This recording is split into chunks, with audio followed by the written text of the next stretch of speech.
Hello and welcome everyone to the Difference Makers Show. I am so glad you're here. Let me ask you, what would it be like to find corporate sponsors to raise your dream into reality? How would you feel having funding to support your business, your book marketing, and your projects so you can make a bigger impact in the world? And best of all, how would you like to tap into the wisdom of a sponsorship expert right now so you can move your dreams forward? I am so excited and honored to welcome you to the show to meet someone just like that. I'm Lynn Sanders, your host, and you're going to meet Charmaine Hammond, the co-founder of Raise a Dream. Charmaine's credentials, I told her, reads like a who's who of transformational leaders.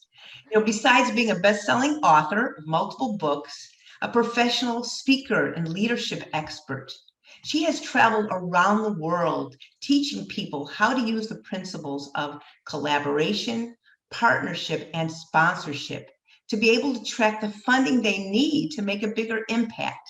And so I'm going to ask you to feel free to write your comments or questions on this page, and we will get back to you later. And if you stay with us, you're going to get a free gift from Charmaine, as well as a special offer to one of her programs that can help you make a bigger difference. So without further ado, welcome, Charmaine Hammond. Thank you, Lynn. It's so great to be with you today. And as you know, I love talking about this topic, so I'm excited. I'm so glad you're here. A lot of people have never even considered that they could get sponsorship for a personal project. You were actually the one that got me realizing that even if I'm not a nonprofit, I can get sponsors for my books. So I'd like you to tell us first how you got involved in learning about sponsors and what sponsorship really is. Excellent. Well, it's a great place to start. And if you go way back in my career, I started out my career out of high school. I went to college to become a correctional officer. So worked in the jail systems and for 10 years. And what I learned about that experience, the one big takeaway for me was the power of relationships and what happens when people work together and collaborate. And I remember thinking, wow, it wasn't the friendliest place to work, as you can imagine, but the shifts were a lot easier. We worked shift work, and they were a lot easier when we worked together as a team. And we also saw how that created a different energy and environment for the inmates. So fast forward, when I left the correctional system job, I then started working at a not-for-profit organization. I became the executive director of a women's shelter, a family crisis center. And my job involved, I thought it was running the organization, and it was really getting money for the organization, fundraising, sponsorship, donors, you name it. And that was a whole new world for me. So I had to learn how to do it. And, I kind of learned by the seat of my pants, really. And that lesson I learned about the power of relationships and collaboration really came out to play in that role. And I started getting lots of yeses for sponsorship. And I didn't really know what I was doing. I was just talking to people and building relationships and sharing ideas and asking how they could be a part of it. And then I actually went and learned how to do sponsorship properly. And then fast forward, I got a job working as a sponsor. So I worked for the government, and my job was to give away money. I had 2.5 million a year in my purse, so to speak. And my job was to determine which projects would get grant funding and government funding, and which ones might get sponsorship funding. And that, when you take the experience of working in a nonprofit, being the sponsor seeker, and now being the sponsor, boy, put those two lessons together, and I just became really passionate about learning everything I could about sponsorship. Opened up my own business in 1997. I had two businesses, and sponsorship became part of how I ran my business. So it's been a part of my life since 1997 formally, and it's pretty much how I do everything is collaboration and partnership, which often ends in sponsorship. It's and beautiful. We'll talk about what it is. Yeah. Everyone needs to know this. I was telling my friends, no matter what you're doing, if you have a dream, you need to know about sponsorship. So could you break it down into more detail what is Mhm. sponsorship all about and how can it help people market their business? Awesome. So the best way to think about sponsorship is it is a marketing relationship. So there's a couple of myths that I hear people say, oh, it's free money. It's not free money. Sponsorship is where a company, so this could be your local hairstylist or the pizza joint down the street from you or a chain of banks or, a big company, a national brand. All companies set aside money for marketing. And that's where sponsorship comes out of. Now, if you are a nonprofit, you might be getting sponsorship through a different arm of funding called the philanthropy budget. But what we're talking about today is, relationship marketing and cause brand marketing. And what that is where a company will look at how they're going to spend their marketing dollars to get the best impact, to create the greatest return on investment, ROI. And they can do things like Facebook ads. They can go to trade shows and promote their business. They can do direct mail campaigns. They in the old days they used to do telephone ads. Remember the yellow page Right. ads? Yes. They can do online events. They can do live events, or they can also do sponsorship. And sponsors are learning, or sponsors, sorry, not are learning. Sponsors are seeing. Businesses are seeing the power of what happens when they get behind a project that matters, whether that's your book launch or an online event you're hosting or your podcast, a fundraiser. Businesses see the power of the sponsor seeker, that's us, that's you, the sponsor seeker, in being able to help connect them with their desired audience. So sponsorship is a marketing relationship. A company is providing cash or something in kind. In kind example would be, I used to have all my clothing sponsored and my hairstyles and some of my travel and my printing. That was all sponsored. There was no check that was written. It was in kind. So there's in kind and cash sponsorship, and often companies will combine together. But what they're doing is they're contributing sponsorship dollars, marketing dollars to your project, and their goal is to have some of their marketing needs addressed, some of their needs addressed through the marketing that you do for them. So it's not an investment, it's not a loan, it's not free money, it's really a relationship. And sponsorship is kind of one of the outcomes that happens from that. That's very good. There's so much to say about this. So tell us, what are 3 things people could immediately do right now to build sponsorship into their marketing? Perfect. So the first thing we have to do is, if you have a project or an event or a podcast or something that you're wanting to promote in your business, the first thing we have to do is really identify who is our target audience, like who are our services um, aimed at. So, for example, if Lynn was looking at sponsors for this show, Lynn's going to be looking at who are my listeners? Like, if I was to describe my listeners, who are they? What kind of businesses do they do? Do they work for nonprofits? Is it a bit of both? So, because what's going to happen is Lynn is going to eventually get in a conversation with that sponsor. And when they say yes to Lynn, they're saying yes because they really want connections to the audience that Lynn has access to. But Lynn and I'm using Lynn for an example here, just so I have something to work with. This applies to all of you. You want to, first of all, think about who is the direct audience that your business serves. If it's a book, who are the readers that will be reading your book? So you really want to know your audience. The second thing that you want to know is, what is your project? What is your project? Who does it serve? And why does it matter? And those are really important questions. What is your project? Who does it serve? And why does it matter? Because sponsors are giving money or in kind to achieve some of their marketing goals. And if our project is confusing, it's going to leave them feeling that they don't have a space to fit in. Let me give you a real life example. In the very, very early days, this is a do not do. You're going to learn from one of my mistakes. In the early days, Lynn, of doing sponsorship, I had this really great idea that I wanted to do, and it was it was a tour. This is before my Million Acts of Kindness tour. So it was this tour, and I had this big vision. And I met with a sponsorship director at a big company who I'd actually worked with on other projects. I knew her from when I was in the nonprofit sector. I had participated on committees, so I always kept that relationship going.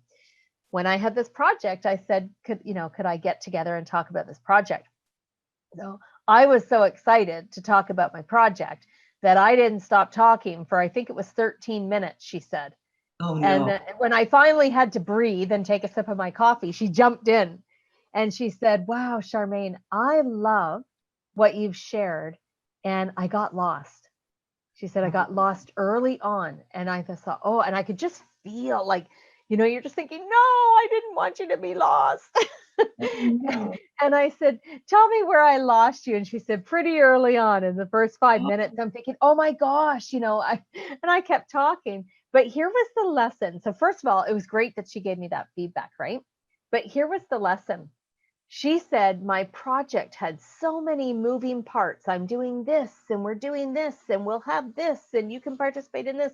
There were so many moving parts that the more I talked, the less she saw that they could be involved. Oh, And so I just said, "Tracy, I'm so grateful for your feedback. Could I go away and rework my description of the project and come back and just, share it with you and get some feedback?" And she said, "Absolutely." So I went home, boiled 13 minutes into 3, and shared it with her. And she said, "This is incredible. I love this project. I've got a ton of questions for you." And this is the learning. You don't need to give people all the information. You just need to know enough about your project to have a really good description of it that's 2 to 3 minutes, so that then you can stop talking and that business or sponsor is going to ask the questions that they need to hear the answers to.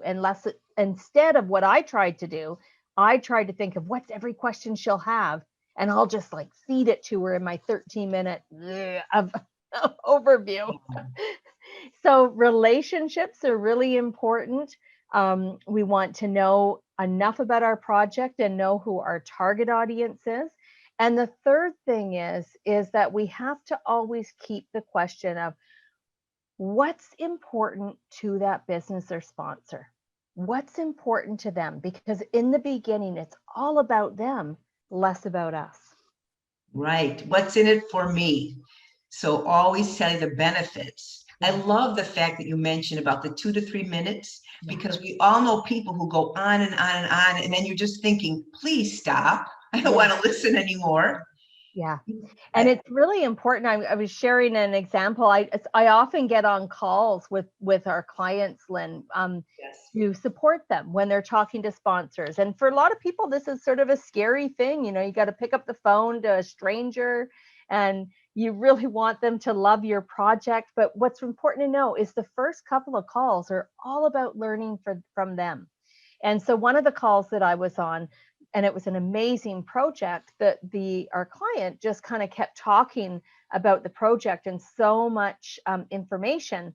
And so I was texting saying, wrap that part up because we need to get to their questions.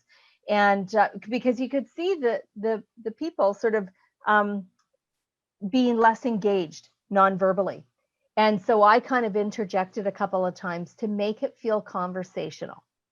So this is what will feel good to all of you, is that conversations with sponsors are simply that. It's just a conversation. It's not a pitch. It's not a sales pitch. And in the first few calls, it's not an ask. You're just simply getting information with them. Questions like, tell me more about your business and brand. What's important to you? What kind of projects has your company got behind in the past? When you are sponsoring projects, what are you looking for? What kind of objectives are you trying to meet? Or what is the return on investment that you need to see happen when you partner? And a great question is, when I went back and did that 3-minute overview to that sponsor, Lynn, after I stopped talking, I said, well, I've given you, an overview of the project. What's coming up for you? That was the question I asked. What's coming up for you? Where are you hearing some synergies? And after 3 minutes of me explaining this project, she said, Charmaine, I've got a shopping list of questions because she said, I am just seeing synergies all over the place. Now Oh, let's look at that. The first thing I gave her was 13 minutes, no synergy. 3 minutes, I'm seeing synergy all over the place. And it was because I'd only given a little bit of information so that she could start thinking about, wow, I wonder if Charmaine's project could do this or this. right. Right. So I love that because you're engaging with her, not talking at her. Yes, Lynn. Yeah. And so that way people could start thinking, just like we're talking back and forth. I want you to give your stories Yeah. because they're not only memorable, but you're teaching really important points Yeah. that we all need to hear. But we have to engage and build relationships. And know, I'm taking notes myself. I hope everyone listening gets out a piece of paper and takes notes, because certainly you can listen to this again, but when you see it in writing, you'll remember it. Target audience, project, know who it is, why they matter, and then what's in it. You were talking about also mistakes a moment ago, and you mentioned that you're going to give us some rookie mistakes that we Yeah. made. And I'm Okay. thinking about past interviews I did with you, and you gave some really great tips. So can you share these mistakes that we all need to know so we avoid them? You betcha. And here's the deal. People who are sponsorship decision makers. So I'm just going to give you a little bit of lingo. In Please. bigger companies like banks and insurance companies and large brands, they might not even have a person called sponsorship, manager. They might use terminology like corporate social responsibility or community investment or community relations. So the titles may not always be sponsorship, but here's some mistakes that we do not want to make with those people. Now, it's the same mistakes that we don't want to make when we're talking to our local hairstylist about being our partner and sponsor, or our local grocery store. These mistakes apply. Mistake number one is asking too soon. So this is really important. I see it happen all the time where, yeah, not asking for money or support too soon. It's sort of like, if you've never met this person before and you're on the phone call the first time and you've only got 25 minutes, the calls are usually 30 minutes, and you spend most of the time talking about you, and then you wrap the call up with, so would you like to be a sponsor? It feels like, we haven't even had a date yet, and you're asking me to marry you. Right. It's a bit soon, and you'll actually hear it in sponsors' voices. The conversation will become cold or awkward, or you'll feel the energy change. So don't ask too soon. In fact, we very rarely ask. I'm on sponsor calls all the time for my different projects. And I very rarely have said something like, would you like to be a sponsor? I don't think I've ever said that. I'll say things like, as you're hearing this project, are you seeing some synergies? Is there a place for your company to participate in what we're doing? See the difference in language? Would you like to be a sponsor? Which feels like, would you like to give me money? Right. Exactly. Or is there a way we could work together to Right. make a bigger difference together? That's how I frame it a lot. I love that. So that, don't ask too soon. The second thing is, and this drives sponsors around the bend. Sponsors don't want a generic proposal. They don't want to see something like gold, silver, bronze levels. And nonprofits that are listening, I know a lot of you use this because it's what we've always done and it's comfortable. Now, I'm going to tell you something that sponsors tell me, because we interview sponsors all the time. They want to see something that's customized. They want to read a document that feels like you've written it just for them. If it's a bank, they don't want to feel like you wrote this for every bank. They want to feel like you got enough information about them to write a customized proposal. I write very few proposals, just so you know. My conversations with sponsors often go from the conversation to planning together how we're going to work, and then creating the contract. Or sometimes the proposal becomes the contract. So don't send over generic proposals. Don't e-blast out 100 proposals that are all the same. Deal with each company individually, find out everything you can about them, and then that's what you put in to the proposal. So that's the second mistake. So I want don't to ask ask. a question on this. Yeah, So obviously taking more than one phone call, right? Because you're not asking for anything right away. You're asking if there's synergy. yeah, So let's say you find out a lot about the client's needs, but you don't get into all the details. Do you yeah. recommend then having a second, you can call it strategy session or You planning? betcha. And then from that conversation, you work out how can we possibly work together or have some synergy together. Exactly. That's exactly it, Lynn. The goal of call number one is simply to get call number two. That's it. Build a relationship. And so I was just on a sponsor call before coming on this interview, Lynn.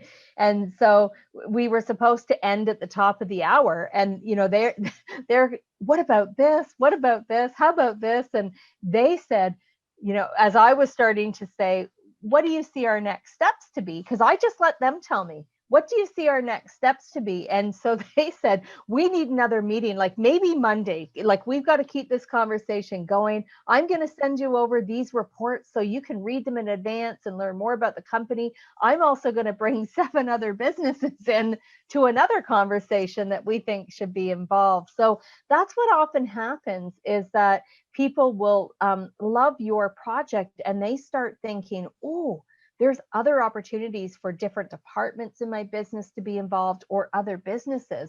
So let them help steer the ship. You don't have to be the person just steering this. So great question is, what do you see our next steps to be? This has been a great conversation. Where do Do we go from here? do you bring, or do they bring up, or do you bring up money at all during that time? No, I actually don't use the word sponsor in those calls. I use the words collaborate, work together, partner. Where are them some synergies? Is there some things we could do together for benefit to everyone? And then I don't mention money. And sometimes they'll mention it. Like I've had calls where they'll say, you know, how much is it to come on board as a sponsor? Because often what they're that understand that many of these businesses that are doing sponsorship, bigger companies, their sponsorship directors or communities relations director, corporate social responsibility, whoever handles sponsorship marketing in that company, they're getting probably 20 to 30 phone calls and voicemails a day of people just like us asking for something. And then they're getting emails and proposals and faxes of proposals and proposals mailed to them. Imagine Lynn gets on the phone with them. She doesn't ask for anything. She asks the company to talk about them. They're like, who is this Lynn person? We need to have more conversations with her. You totally break the day. And then when you haven't asked them for money on the first call, you have just stood out amongst everyone else who's probably calling them and asking for money or saying, hey, can I give you my pitch? You've come from the relationship. So how I bring up money Mhm. is never on the first phone call, but sometimes you'll have them say, how much does it cost to come in as a sponsor? My response is, you know, what's really important for us is to create customized opportunities for us to work together. And I feel like I need a lot more information from you around what's important to your company. What are the goals you're trying to accomplish? Who are you trying to connect with and serve? What objectives would you want to see happen through us working together? And I think at that point, when I really get that and we work on this together, I think we could together create something that's workable for you. Oh, I love that. Oh my gosh, what a different feeling I get from that. Right. And I had one, I got to tell you, I had one say, but how much will it cost me? And I'm thinking, You can't just, you do. I mean, you can't pull a yeah, number out of the hat. I would yeah. imagine you go back and ask them, Yeah. right? Well, that's what I did. I said, you know, wow, it's really hard to answer that because I don't even really have a sense right now of how you see yourself being engaged. But what would help me is when you work on projects like the one that we're talking about today, do you have a budget that you're working in? Do you have constraints that you have to stick within? So I kind of put the question back on them. Or what I'll do is I'll say, you know, what are the timelines for you? Like I'll move the conversation away from money or just come back and reiterate that, you know, I need a lot more information to be able to spell this out. And I said, you're probably very used to getting gold, silver, and bronze. And for gold at 10,000, you get this, and silver for 5,000, you get this. And we don't do our sponsorships and partnerships that way. We want to build this together with you and address your customized needs. So that's how I frame it. And I've had sponsors say, wow, for real? And I'll say, for real. Like it's refreshing for them.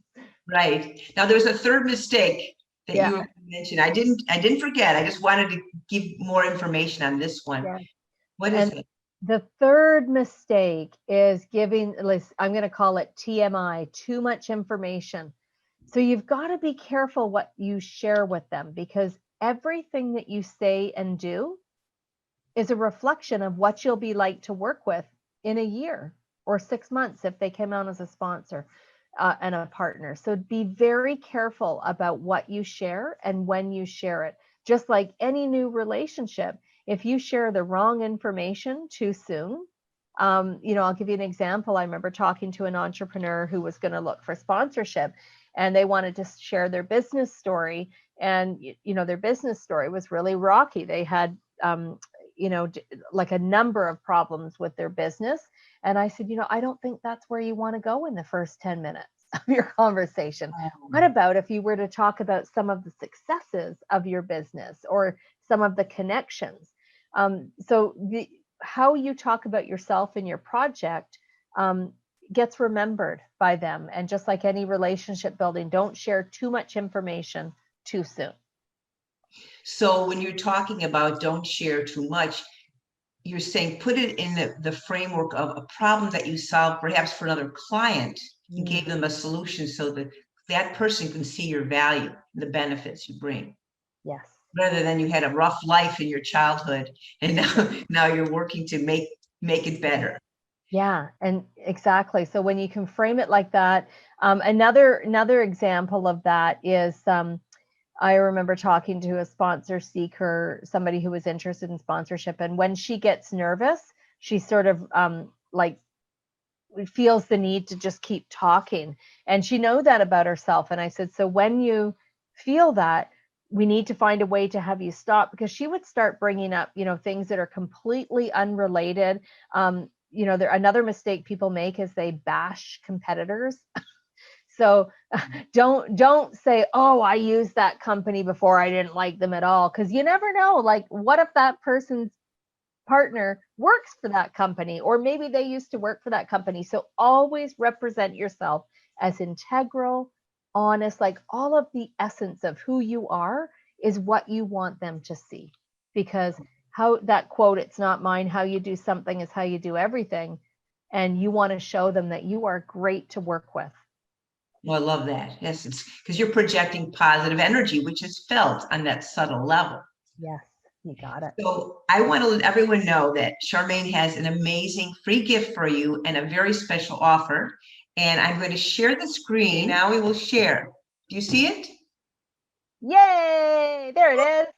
Okay. All right.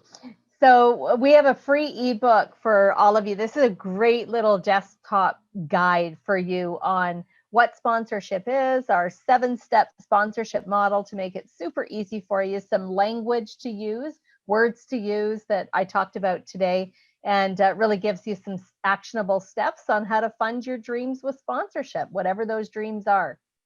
Beautiful. And this is just my link, so you can go to it and you'll find it right on the page. And now Charmaine has put together a special offer that you're all going to be able to take advantage of.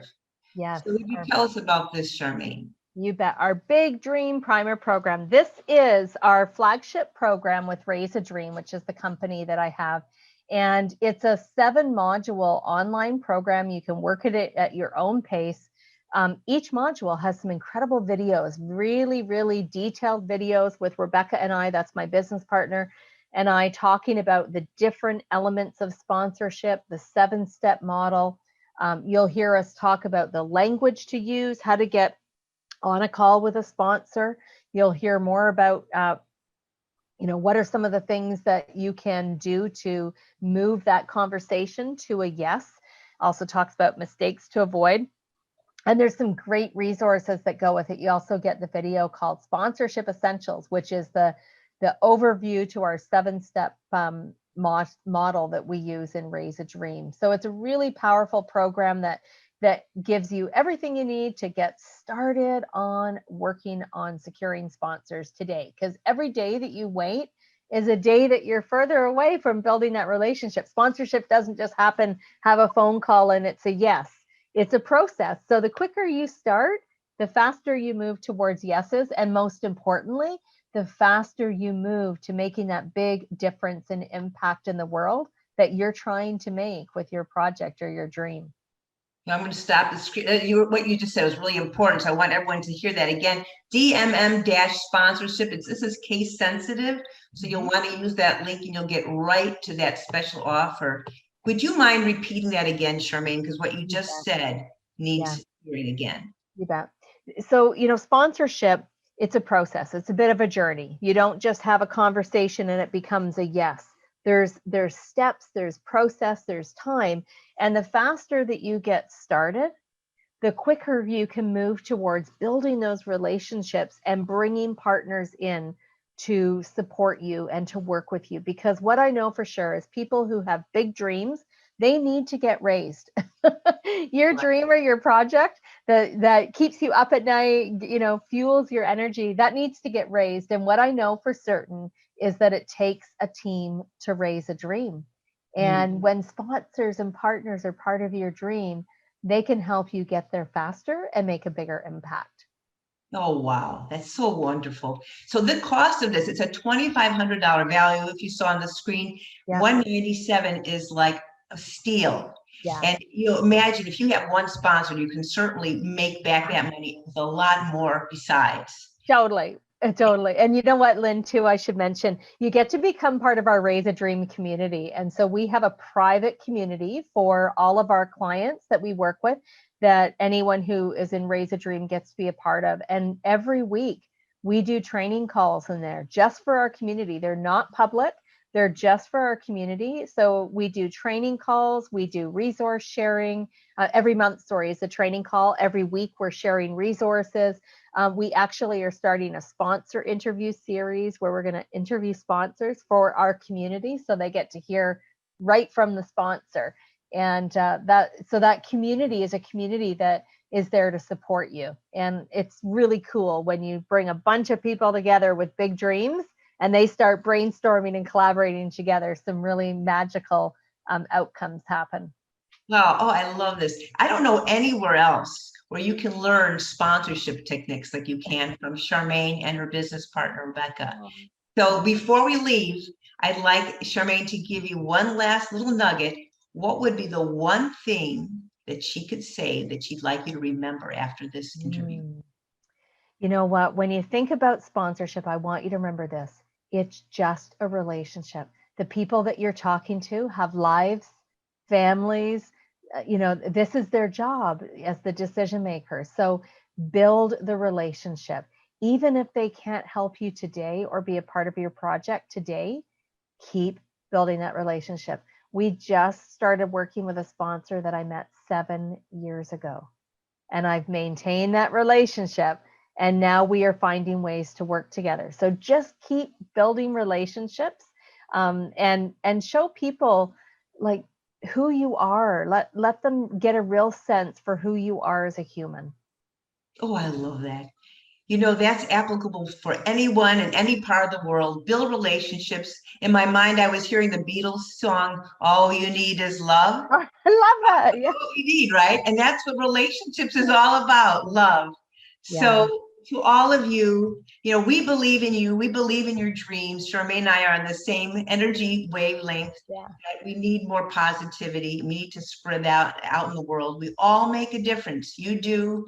We all do. So let's keep that in our hearts and minds and move forward. Thank you all for listening. Thank you, Charmaine, from the bottom of my heart. Thank you. And I look forward to having a chance to connect with all of you later. Please feel free to share this interview with your friends, family, and feel free to ask any questions in the chat. Thank you again. Have a wonderful day. Thank you. Bye-bye.